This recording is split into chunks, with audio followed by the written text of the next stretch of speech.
आज मैं आपके सामने एक और नई कहानी लेके आई हूँ राजाओं के वंशों की, जिसमें आप देखेंगे कि किस प्रकार से एक अच्छा राजा अपनी प्रजा को प्यार करता है और तभी उसका नाम और जीवन भी सफल होता है।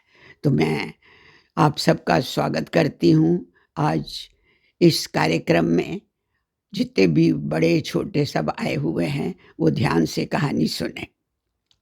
राजस्थान में माधोपुर नाम का एक राज्य था, जिसका राजा था राजा प्रताप सिंह। जैसा उसका नाम था वैसे ही उसके काम थे। वो बहुत ही प्रसिद्ध था। उसके उसके लिए सारी प्रजा बच्चों की तरह थी।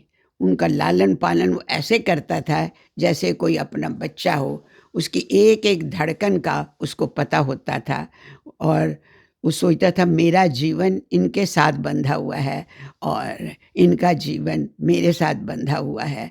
दोनों आपस में बहुत ज़्यादा गुथे हुए थे, प्यार सम्मान करने वाले थे। उस राजा की दूर दूर तक ख्याति फैली हुई थी। आसपास के बहुत से छोटे-छोटे राज्य थे, जहाँ पर कई तरह के राजा राज्य करते थे। वो भी उसकी बहुत इज़्ज़त करते थे। ये बड़ा एक कूटनीतिज्ञ भी था कि उन सब राजाओं को बुलाता रहता था, उनका मान-सम्मान करता रहता था और ऐसी उनको मंत्रणा देता था कि क्यों ना हम मिल के सब रहें, हमारा राज्य का विस्तार होगा और हम सबकी प्रजाएँ भी खुश रहेंगे। और उसका कहने का अंदाज़ ऐसा होता था कि दूसरे राजा भी सोचते थे कि कितना अच्छा है और वो अपने आप ही अपना समर्पण इस राज्य को दे देते थे और इसीलिए इसके राज्य का विस्तार बहुत ज़्यादा हो गया। समय-समय पर ये बहुत से उत्सव करता था, जिसमें सब लोगों को भाग लेने के लिए आमंत्रित करता था, दान दक्षिणा देता था और सब इससे बहुत ही खुश थे। इसके 3 बेटे थे, लेकिन जो एक एक का नाम है ओमकार सिंह, दूसरा था आयुष्मान और तीसरा तेज प्रकाश। तीनों में से कोई भी इसके ऊपर नहीं गया था। वो सब मौज-मस्ती वाले थे। उनको परवाह ही नहीं थी कि राजा कहाँ जा रहा है, क्या कर रहा है, हमने क्या सीखना है।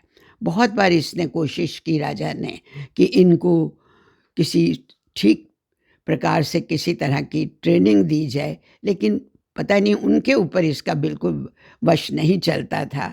हालाँकि इसको पता था कि मेरे बाद सबसे बड़ा लड़का राजा बनेगा या जो बहुत अच्छा होगा उसको मैं राज्य दे के जाऊँगा। पर इसकी ये इच्छा पूरी होती नज़र नहीं आ रही थी। धीरे-धीरे ये बड़ा भी हो गया और पता नहीं उसके क्या पेट में तकलीफ़ थी कि उसको ठीक ही नहीं होने में आ रही थी। बड़े राज वैद्य वगैरह सब उसका इलाज करते रहे लेकिन ठीक नहीं हुआ। इसका महामंत्री केशव सिंह था, बहुत ही सियाना। उसको लोग कहते थे ये तो दूसरा चाणक्य है। उसकी बात राजा कभी नहीं टालता था और वो भी इतनी अच्छी सलाह देता था कि दूसरा खुश हो जाता था। पर केशव सिंह से भी ये बच्चे, ये उसको तीनों लड़के सँभले नहीं और फिर उसको भी ये था कि मैं राजा का पहले ध्यान रखूँ या उसके बच्चों का। धीरे-धीरे करते-करते एक वो भी दिन आ गया कि प्रताप सिंह राजा अंतिम समय को गिनने लगा और उसका देहांत हो गया। लेकिन जाते-जाते भी वो केशव सिंह को हाथ पकड़ के कहने लगा कि अब ये राज्य तुम्हारे ऊपर है, बेटा तुम इसका वारिस अच्छा-सा चुनो और उसको वैसे ही ट्रेनिंग भी दो। अब सब कुछ मैं तुम्हारे ऊपर छोड़कर जाता हूँ। केशव सिंह बहुत निराश भी हुआ, दुखी भी हुआ, पर वो क्या करता? लेकिन वो भी सिंहासन से ऐसे जुड़ा हुआ था कि उसको उसकी भी आत्मा वहीं पर बसती थी। उसने तीनों लड़कों को अच्छी तरह थोड़े दिन परखा और उनमें से जो सबसे बड़ा था, क्योंकि और किसी को राज्य देता तो लड़ पड़ते, उसने ओमकार ओमकार सिंह जो उनमें से सबसे बड़ा था, उसको राजा घोषित करवा दिया। छोटी सी से उत्सव हुआ जिसमें उसको राजमुकुट देकर राजा बनाया गया। बाकी दोनों भाई गुस्सा तो हुए, लेकिन वो समझ गए कि भाई रिवाज यही है, सबसे बड़ा जो होगा उसी को राजा बनाया जाएगा, इसलिए किसी ने ज़्यादा उसका विरोध नहीं किया। और वैसे भी वो बहुत ही दोनों विलासी थे, घूमना फिरना, नाच और औरतों का देखना, यही सब उनका काम था, या शिकार को चले जाते थे। केशव सिंह ने सबसे पहले ओमकार सिंह को अच्छे से ट्रेनिंग देने की सोची। उसने बिना उसको बताए ही एक अलग जगह ऐसी दूर रख ली, जहाँ पर उसको कहा कि आपको सुबह तो अपने राजकाट के काम में देखना है और उसके बाद खाना खाने के दोपहर के बाद वहाँ जाना है।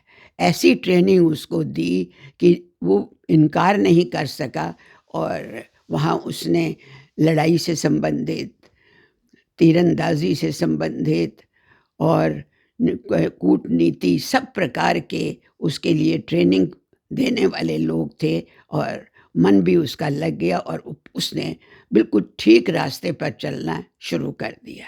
और दूसरी तरफ जो दूसरे दोनों भाई थे, उनको उसने कहा इनको भी तो वश में करना है पड़ेगा।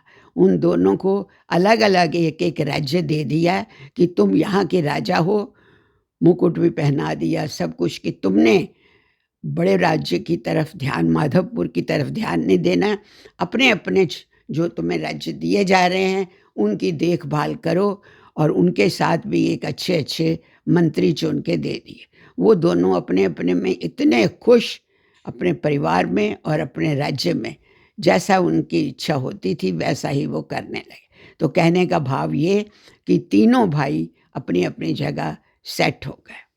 तो असली जो राजा था माधवपुर का, ओमकार सिंह, उसने बिल्कुल अपने पिता की नक्शे कदम पर चलना शुरू किया। उसकी मूर्ति भी उन्होंने राज्य के जैसे ही प्रवेश करो से वहाँ पर बनाई हुई थी। ये रोज़ उनके चरणों में बैठकर प्रार्थना करता था कि पिताजी मुझे आप क्षमा करना, मैंने जो बहुत मेरे में बुराइयाँ थी, अब मैं बिल्कुल वैसे ही करता हूँ और करने की कोशिश करता हूँ जैसी आपकी इच्छा थी।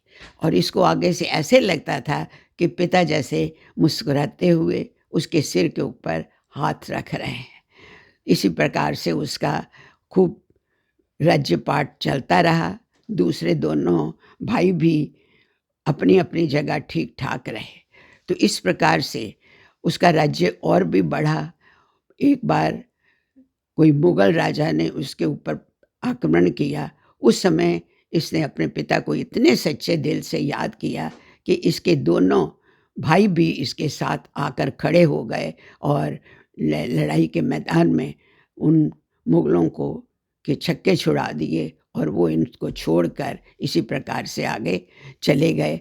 इसका राज्य फिर बहुत अच्छी तरह से चलता रहा, और बाद में इसने एक बहुत बड़ा यज्ञ किया। किस लिए? अपने पिता की पुण्य स्मृति में, और सब बड़े बड़े साधु संतों को बुलाया, दूसरे राजाओं को भी बुलाया, और सबकी केशव सिंह जो कि महामंत्री था उसकी बड़ी प्रशंसा की, और कहा कि अगर ये ना होते तो हम लोग सारे ही तीनों भाई बर्बाद हो जाते, हमारा राज्य भी बर्बाद हो जाता। तो इस प्रकार से केशव सिंह की सूझबूझ से और राजा ओमकार सिंह के प्रयत्नों से सब मिलकर इतना उन्होंने उन्नति की कि उनके राज्य की दूर दूर तक प्रशंसा होती रही, और प्रजा भी उनके राज्य की बहुत सुखी हुई और सदा सुख से ही आगे बढ़ती रही। इस प्रकार से पता चलता है कि अगर कोई भी एक आदमी भी समझदार हो जाए तो वो दूसरों को सही रास्ते पर ला सकता है। अच्छी लगी कहानी आपको? आप इस पर अमल भी करिए और इसी के मुताबिक अपने जीवन को भी बनाइए। बहुत बहुत आपका धन्यवाद।